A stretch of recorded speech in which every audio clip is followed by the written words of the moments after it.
Je voudrais évoquer maintenant une série non exhaustive d'activités qui s'organisent dans notre école et qui vous aideront à mieux comprendre la philosophie dans laquelle notre section secondaire s'organise. Des activités pédagogiques, culturelles, sportives, philanthropiques ou festives sont organisées.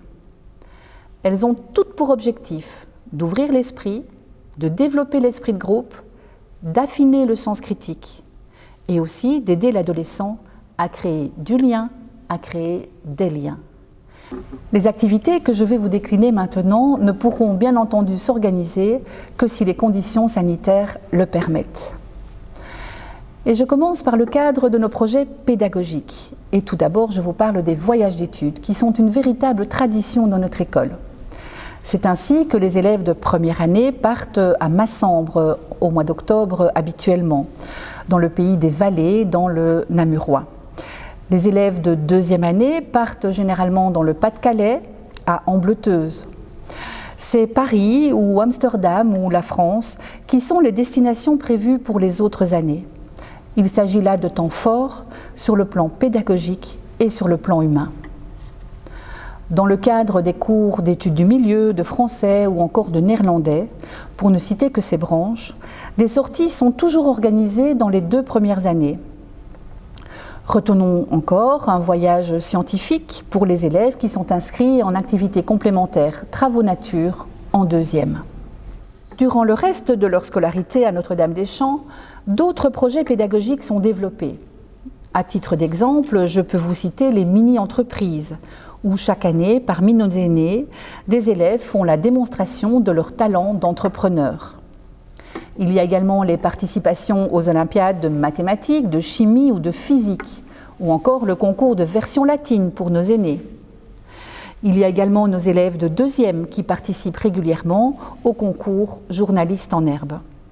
Mais il y a encore des conférences, des visites, des témoignages sur des thèmes politiques ou orientés sur des événements majeurs de notre histoire collective. Je pense à la journée du souvenir à Brendong pour les rhétoriciens. Selon les âges, des animations sont organisées sur les thèmes de la vie affective et sexuelle, sur les assuétudes, particulièrement celles liées à l'alcool, en collaboration avec le Centre pour la promotion de la santé à l'école ou le Centre de planning familial. Il y a également tout le travail d'aide à l'orientation scolaire et post-secondaire, en collaboration avec le Centre PMS et avec le Centre d'information et d'orientation de Louvain-la-Neuve. Ou encore les visites et les rencontres dans les institutions européennes ou communales. Dans le champ culturel, nous pouvons relever une ouverture à la musique. Des ateliers musicaux, des concerts sont très régulièrement organisés pour nos élèves de première et 2e année par les jeunesses musicales. Il y a également une ouverture à l'art et au théâtre, et des sorties sont aussi organisées dans le cadre du cours de français. Il ne s'agit donc pas exclusivement des cours d'option art d'expression. Pour les plus sportifs maintenant, il y a des rencontres interclasses et interscolaires qui stimulent l'esprit sportif et qui renforcent la cohésion des groupes. Les mêmes objectifs seront poursuivis lors du Réto-Trophée pour nos 6e années ou encore lors de la journée sportive pour les élèves de 4e année. Il y a également des activités d'ordre spirituel ou philanthropique qui sont initiées par des élèves ou des professeurs. Je peux vous citer les célébrations eucharistiques qui réunissent les groupes une fois par trimestre à l'église Saint-Marc.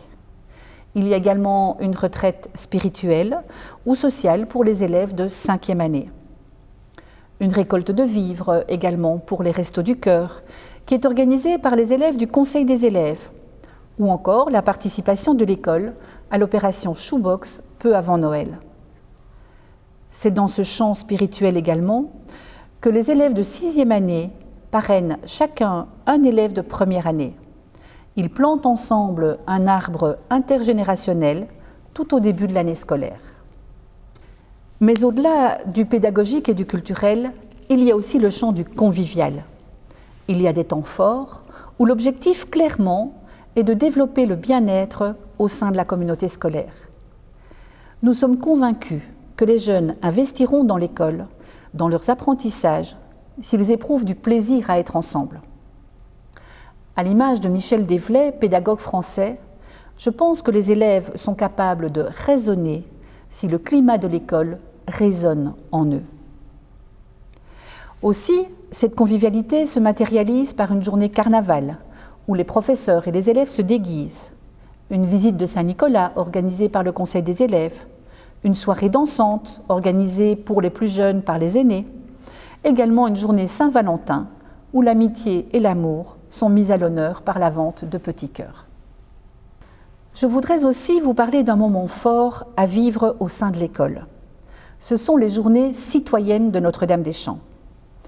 Il y a 3 ans, la thématique était « Pense, rêve, ose ». C'est par ces verbes d'action que toute l'école s'est mobilisée autour du bien vivre ensemble.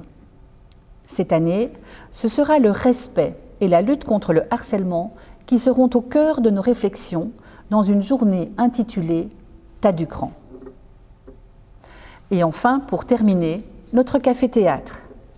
Il s'agit d'un événement phare qui reste une grande et belle tradition dans l'école, qui voit monter sur scène des dizaines d'élèves, plus talentueux les uns que les autres, et ceci dans tous les arts de l'expression, que ce soit la danse, le chant, la musique ou le théâtre. Ce café-théâtre est organisé tous les 3 ans. Il a eu lieu il y a 2 années. Vos enfants pourront donc y participer l'an prochain. Si tout va bien, cela va de soi.